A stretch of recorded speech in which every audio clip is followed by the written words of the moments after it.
today, nandito kami ngayon sa studio. We're going to shoot music video for our new single, Moonlight.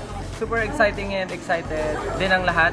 Of course, yung team kasi parang napakabilis ng pagplan ng lahat. Less than a week yung pagplan, especially the choreography. Talagang chinaga ni Kuya Jay and of course yung dancers. Talagang nagbigay sila ng attention dito. Parang 3 days ata or less than 4 days. And of course, yung prod na tumulong sa amin, which is Yumi Us, talagang game na game sila. Sana ma-enjoy nyo po and samahan nyo kami sa shoot namin today. Let's go!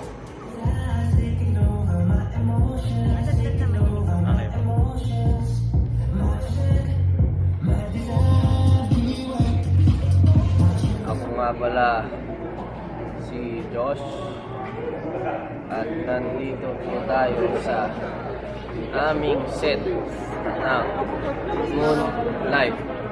Peace.